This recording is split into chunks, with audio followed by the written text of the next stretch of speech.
Boa noite, minhas irmãs e meus irmãos. Que a paz do nosso Mestre Jesus e o amor de Maria, sua mãe, possa ser conosco, hoje e por toda a eternidade. Nós hoje continuamos com o estudo do caminho, verdade e vida,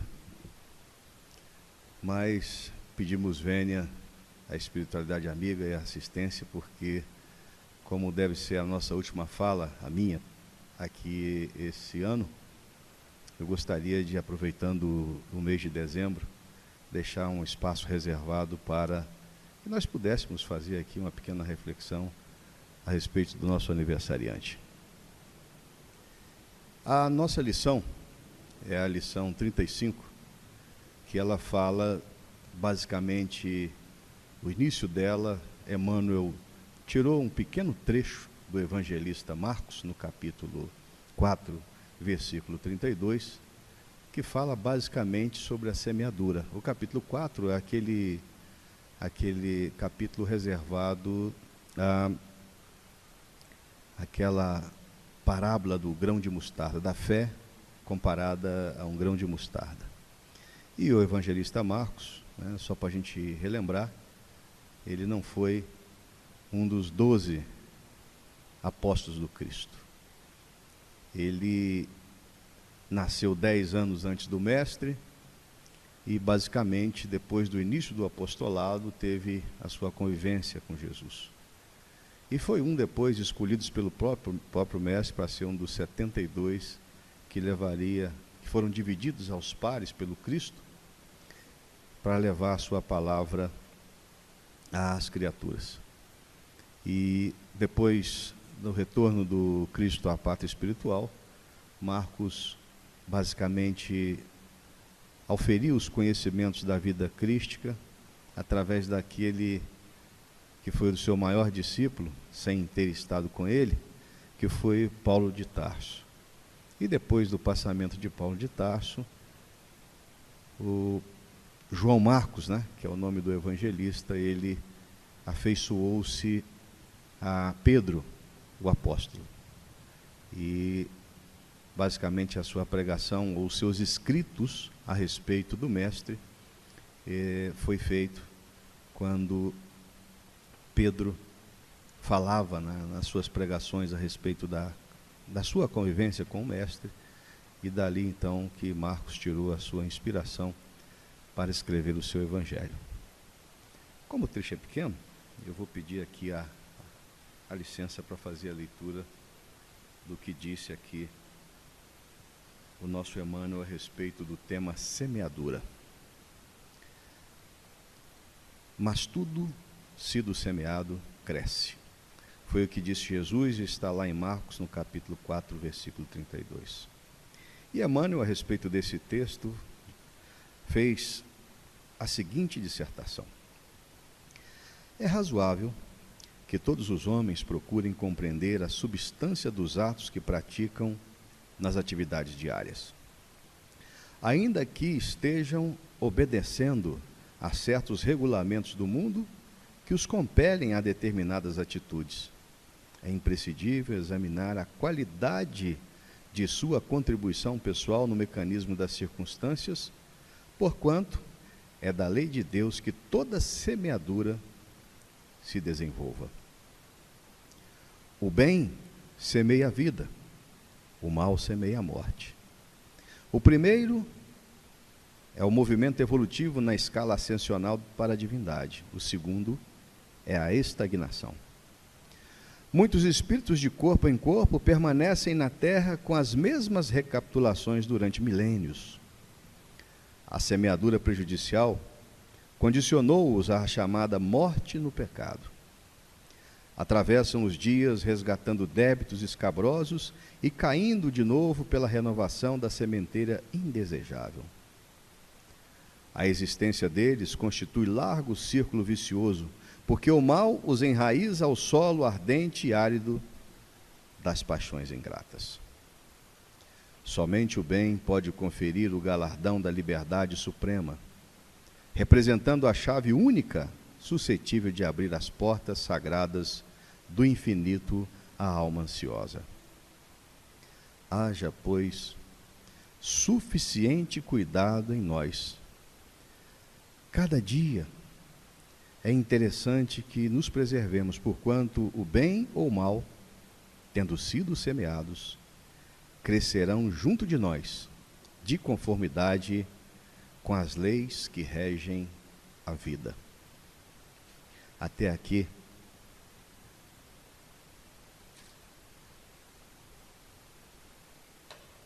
a exposição de Emmanuel.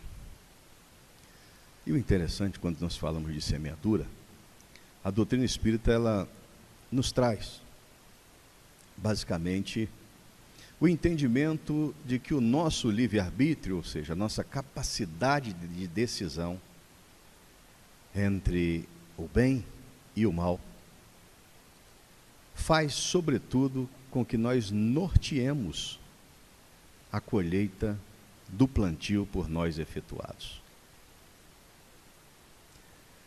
E quando nós raciocinamos dessa forma, fica patente que hoje nós estamos capacitados, quem tem o seu livre-arbítrio, ou seja, está em gozo das suas faculdades mentais, tem a capacidade, a aptidão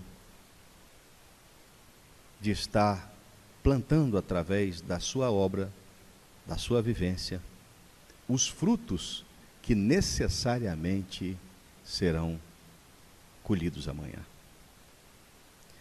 Porque se a semeadura é livre, a colheita é obrigatória. Quando o Cristo também nos deixou a parábola do semeador, colocando 3 tipos de solos a serem lançadas semente, ou seja, as palavras que foram colocadas às pessoas, como sendo o chamamento que Deus em todos os tempos fez para as criaturas, para uma vivência diversa da vivência do mal, o Cristo nos alertava justamente para essa possibilidade da colheita gloriosa. Porque nós não podemos nos iludir de que, mesmo contrariando todo o ensinamento ditado pelo nosso mestre e por aqueles que os antecederam, se nós agirmos em desconformidade com essa lei, o resultado será satisfatório para a nossa felicidade. Na exposição de Emmanuel, ele deixou muito bem claro que, enquanto o bem está nos encaminhando para a divindade, o mal está nos aferrando, está nos mantendo prisioneiros à estagnação, ou seja, à impossibilidade de evolução. Porque o mal, uma vez semeado, será colhido, e essa colheita, não nos iludamos, ela vai se constituir em pesadas dores. Porque é assim que a lei do nosso Pai Celestial faz com que nós tenhamos a capacidade de, na construção da nossa evolução espiritual, chegarmos até Ele.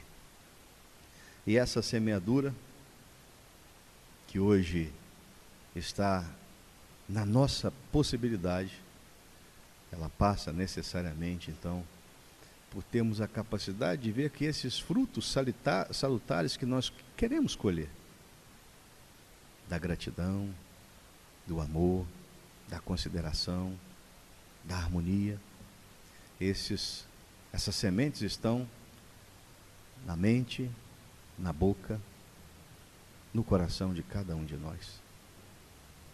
Todas as vezes que nós tenhamos a capacidade de nos colocarmos como não só admiradores da obra crística, mas trabalhadores que buscam nos seus ensinamentos a possibilidade de buscar desde a vida presente essa felicidade pretendida por todos nós. Não nos esqueçamos de que a nossa curta estada sobre essa terra, ela hoje se constitui pela reparação das nossas sementes ou dos nossos plantios equivocados. E a misericórdia divina nos permite estar hoje ocupando o corpo que merecemos, que merecemos, tendo a família que necessitamos. E esses atores que se encontram conosco nessa representação chamada vida, são aquelas criaturas com as quais nós temos compromissos e, acima de tudo, que nós temos necessidades de nos colocando a caminho com essas criaturas, entendermos que a nossa impossibilidade ainda de colher apenas os frutos do bem é, acima de tudo, o chamamento para a necessidade de plantar o bem hoje, para que amanhã ele se converta na nossa felicidade e na felicidade daqueles a quem amamos. Essa é a reflexão sobre a lição 35, semeadura. E como eu disse, nós hoje vamos falar um pouquinho do aniversariante do mês. Porque nós do mundo ocidental, a maioria, e nesse momento se encontram nos chamados templos de consumo, os shopping centers com aquelas vitrines bonitas, nos aconselhando a nos dar um presente. E muitos de nós estamos lá para adquirir o 30º par de sapato, ou a 50ª bolsa, ou aquela televisão que nós não necessitamos. E esquecemos que o aniversariante do mês foi aquela criatura que nos deu sobre tudo o ensinamento que os tesouros que nós deveríamos estar aptos nesse momento a colher nesse mundo seriam a nossa possibilidade de vivência no amor, no perdão e na caridade. O profeta Isaías, ele foi o primeiro, ele viveu lá entre 758 a.C., e lá ele já trouxe uma previsão de que haveria de nascer, num tempo futuro, uma criatura que nasceria através de uma mulher virgem, que mudaria os destinos da humanidade. E a gente vai buscar aqui nesse desculpa aqui para a tecnologia, que às vezes eu ainda me esbarro com ela. Essa jovem teve a possibilidade de ser encaminhada para ser esposa em segundas núpcias de um senhor viúvo. Essa jovem, que carregava acima de tudo a certeza de que, através do anjo do Senhor, a missão que lhe seria reservada a distinguiria entre todas as mulheres do mundo.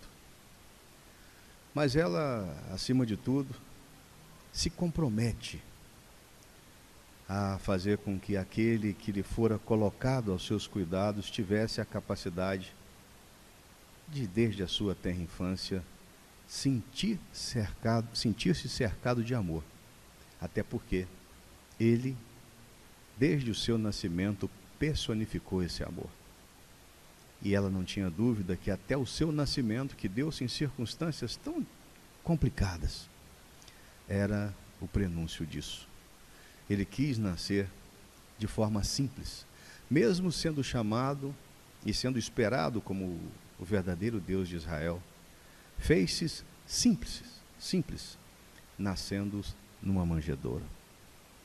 A sua infância, ela foi, acima de tudo, um motivo sublime de alegria para os seus pais, mas uma preocupação muito grande, porque esse jovem sempre era visto de uma forma contemplativa e carregava uma tristeza que muitas vezes colocava a sua mãe e o seu pai sem saber o que se passava no coração daquela criança.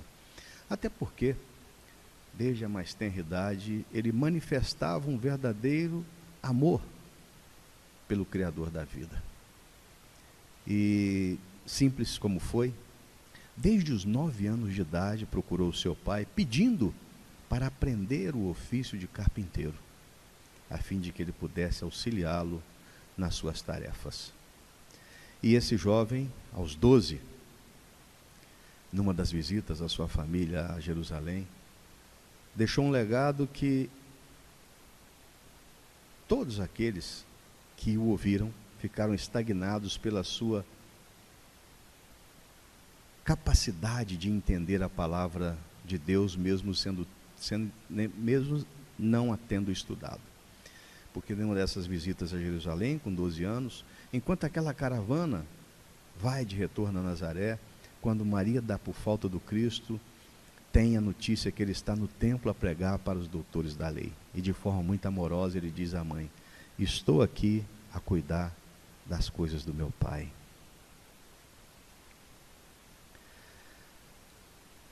Há uma lacuna que nós não conhecemos muito a respeito da vida do Cristo dos 12 aos 30 anos. Porque na sua preparação para o seu apostolado, que seria breve, o mestre ficou trabalhando continuamente com seu pai na sua carpintaria, mas tendo, acima de tudo, a possibilidade de onde quer que estivesse, levar o amor incondicional às criaturas e às coisas de Deus. Desde a sua mais tenra idade, a sua alimentação era frugal, simples. Basicamente, ele gostava do pão, de frutas secas, de mel. Como a sua família era uma família essênia, não tinham muito hábito da carne. E o Cristo apenas gostava daquilo, basicamente, que trazia o mínimo de sacrifício para os animais do mundo. E no seu 30º ano de vida, ele chega para sua mãe e disse que era chegado o momento do seu testemunho e que haveria necessidade, para que toda a humanidade tivesse a capacidade de apreensão de quem era o Pai Celestial, haveria necessidade de ele, o Cristo, fazer através dos seus ensinamentos e dos seus exemplos com que o Deus de Moisés, que era considerado um Deus de ira contra aqueles que não o seguiam, o Cristo disse à sua mãe que daria ao Deus o nome de Pai. E acima de tudo, ele buscava aquelas criaturas que carregavam a simplicidade. O Cristo fez-se o grande sustentáculo dos sofredores do mundo, quer fossem os sofredores da carne, daí as tantas curas que ele efetuou aos leprosos, aos cegos, aos coxos, aos estropiados, mas ele buscava sobretudo a levar aqueles sofredores da alma uma proposta nova de vivência, abandonando o orgulho e o egoísmo, que era um grande empecilho ou uma pedra de tropeço para conseguirmos a felicidade nessa terra. Então ele fez-se o menor dentre os filhos de Deus, para que nós tivéssemos a capacidade de entender o seu tamanho. No memorável Sermão da Montanha, foi que o Cristo fez uma das preces que talvez mais nos dá o entendimento do nosso propósito de amor a Deus e amor àqueles que são frutos da sua criação. Então, naquele entardecer maravilhoso, lá do lago de Genezaré, às margens dele, depois que aquelas criaturas todas que não conseguiam entender como aquela criatura que tinha a capacidade de congregar diversas pessoas, que muitos eram os seguidores que chegavam até ele, buscando acima de tudo um contato aproximado, porque a sua palavra trazia tanta paz, tanto equilíbrio, porque ele falava diretamente aos corações daquelas criaturas. Uma delas que se encontrava presente, que foi testemunha ocular do Sermão da Montanha, era Cornélios, um centurião romano, que fora lá com o único objetivo de investigar, porque Roma soubera que existia um Galileu que dizia que o seu reino não era desse mundo, mas que o seu pai possuía o maior poder entre todos os seres do universo. E lá Cornélios divisou-se com aqueles ensinamentos bem diferentes que a sua cultura romana de muitos deuses trazia. Mas sentia Cornélios que aquela figura justa de estatura sobre os ombros falava diretamente ao coração dos homens. E naquela memorável tarde, quando Cristo ensina-nos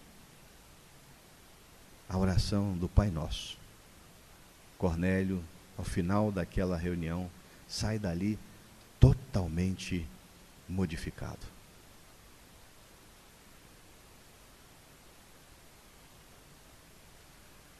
Dentre esses muitos discípulos que o Cristo fez na sua curta estada sobre nós, um deles, Francisco Cândido Xavier. Certa feita, no especial de Natal, lá na rede Sistema Brasileiro de Televisão, o SBT, do programa da Hebe Camargo, nesse especial de Natal em que a Hebe procurava, né, que ele falasse um pouco sobre Jesus, sobre a sua experiência com Jesus. E o médium, naquela oportunidade, trouxe um depoimento que nos idos de 1953, lá em Pedro Leopoldo, ele visitava com aquele grupo mais afeiçoado lá, o Centro Espírita Luiz Gonzaga, aquelas pessoas deserdadas da periferia. E entre elas existia lá uma jovem por nome Valéria. Ela foi acometida por uma hemiplegia, ou seja, ela ficou com um dos seus lados completamente paralisados. E a sua fala, ela não conseguia falar sequer uma palavra. E das muitas visitas que Chico fazia a ela, ele sempre buscava estimulá-la a falar. Até que um dia, quando ela foi acometida de um problema muito grave de saúde, com a febre muito alta que não parava, e o Chico chamou o seu grupo para fazer lá uma prece para ela. E após a prece, ele faz: Valéria, você já falou, mas vamos falar, vamos tentar falar. Deus, Valéria, fala Deus. Ela não conseguia. Jesus, Valéria, Jesus. Ela não conseguia.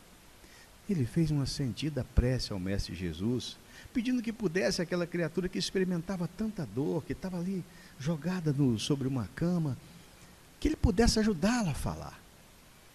E o Chico fala: Valéria, fala Jesus, Valéria.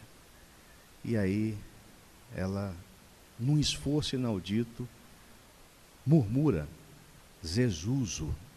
Chico fica muito feliz, chama a sua irmã e as pessoas que estão ali, ela consegue balbuciar uma palavra, essa palavra de novo: Jesus, Zezuso. E no outro dia, depois de ir embora muito feliz, Chico ficou sabendo que Valéria tinha desencarnado. Anos depois, o Chico foi acometido de um infarto do miocárdio, em que o médico, depois do tratamento inicial, deixou que ele ficasse na sua casa, porque no hospital ele causava um grande transtorno, porque muitas pessoas queriam visitá-lo. Então ele ficou internado na sua casa. E lá, a enfermeira diligente que cuidava, só ela poderia entrar, o Chico falou: olha, aqui, quando a senhora me vê conversando sozinho, pode ficar tranquila, eu não estou doido não, é que os espíritos vêm me visitar.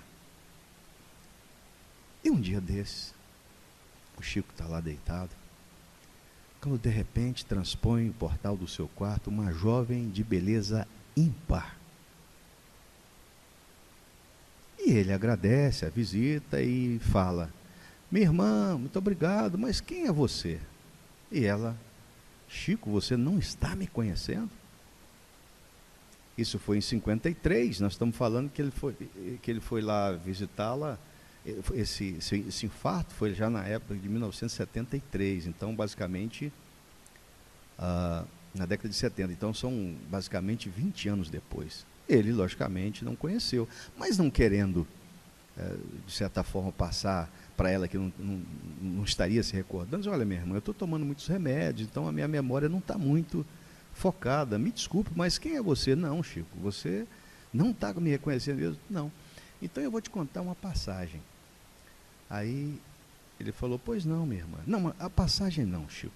Eu vou te falar uma frase que você vai se recordar quem eu sou. E aí Chico disse que ela pronuncia aquela mesma palavra que há pouco mais de 20 anos tinha murmurado. Zezuzô. E o Chico lembrou-se daquela Valéria adoentada, com o lado paralisado, e foi às lágrimas, porque ele era muito emotivo. E depois disso ela chega até ele, abraça-se a ele e ali fica. Enquanto as suas lágrimas caem, Valéria depois dá-lhe um beijo e vai embora. E o Chico, quando foi fazer a sua prece em agradecimento a Jesus, aquela dor provocada pela angina tinha passado. E lá naquele programa da Hebe, então, ele traz, acima de tudo, o testemunho da força do nome Jesus. O nosso mestre, sobretudo, o nosso aniversariante, espera muito de nós. Porque se a sua curta estada sobre a terra, né, e aí algumas criaturas que tiveram com ele, principalmente sua mãe Maria, que consideramos que talvez seja uma das criaturas que mais sofreu como Cristo, porque soube, acima de tudo, antes da sua concepção, de quem se tratava o ser que ela teve a oportunidade de carregar em seu ventre. Que através do anjo do Senhor, soube que se tratava de um dos maiores presentes que Deus trouxe à humanidade terrestre. Testemunhou nos 3 anos de apostolado do seu filho, acima de tudo, a capacidade daquele ser iluminado de demonstrar o seu amor à humanidade terrestre, de buscar através do exercício do seu ensinamento fazer com que nós tivéssemos a capacidade de entender que mesmo com todas as dores do mundo, o nosso Pai Celestial prepara para aquelas pessoas que perseveram na sua fé a possibilidade de um futuro de bênçãos e de felicidades. Mas o divino amigo Jesus, o nosso aniversariante, eu acho que nesse momento a gente tem que começar a raciocinar qual o presente que nós estamos nos preparando para dar ao Mestre. Lembremos que algumas características, assim como é os dias de hoje, para que a gente presenteie alguém, eu tenho que ter pelo menos algumas informações do que essa pessoa gosta, dos seus hábitos, né, das suas pretensões. E a gente vai lembrar que o mestre, ele dizia, né, observai que o Filho de Deus não tem sequer uma pedra para recostar a cabeça, nos dando a dica de que os bens materiais, sobretudo, não são aqueles que o nosso divino aniversariante gostaria de receber. Ele, quando esteve entre nós, que por opção pessoal sua, pelo entendimento pequeno da humanidade que habitava a Terra naquela época, ele nos deixou como grande legado a possibilidade de entender toda a sua mensagem, nos mandando o Consolador prometido, que nós, os Espíritas, acreditamos ser essa doutrina redentora, que nos convida cada vez mais a entender quem nós somos, de onde nós viemos e qual é o nosso destino. E o Cristo, quando por opção pessoal pegou todas as dores do mundo, o justo por excelência, que buscou fazer com que a sua vida fosse o grande testemunho da fé. Mesmo contrastando com o poder do mundo, enquanto aqueles doutores da lei estavam lá com as suas vestes incrustadas de ouro e púrpura, ele tantas vezes fora visto descalços. As companhias que ele buscava eram exatamente daquelas criaturas que necessitavam não só do pão material, mas do pão espiritual, da palavra de consolo, do arrimo. O presente do nosso aniversariante, que eu acho que todos nós deveríamos buscar, sobretudo deveria ser aquele de fazer com que os seus ensinamentos sejam vivenciados por nós. Se ele disse que todas as vezes que nós dessemos de comer, de beber, vestíssemos, visitássemos alguém em necessidade, que nesse Natal nós tenhamos a capacidade de exercitar esses ensinamentos crísticos.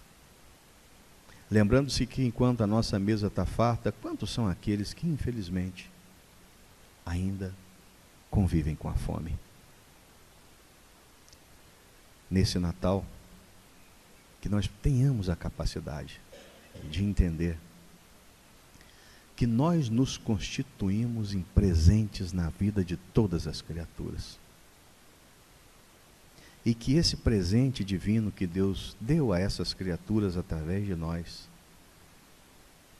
que nós, em nos fazendo presente na vida das pessoas, exercitemos também um ensinamento crítico da tolerância, da paciência. Que nós possamos ter a capacidade de entender de que os seres humanos que estão conosco nessa estada sobre a terra são filhos de Deus que, como nós, também têm deficiências, que ainda carregam imperfeições, mas que caminham também, como nós, para dias melhores. O divino amigo Jesus, quando esteve naqueles momentos derradeiros da sua estada entre nós, deixou um legado. E nós para, no dia de Natal, podermos dar o presente que o Cristo espera de cada um de nós, que com certeza é a vivência, o testemunho dos seus ensinamentos. Fiquemos em paz.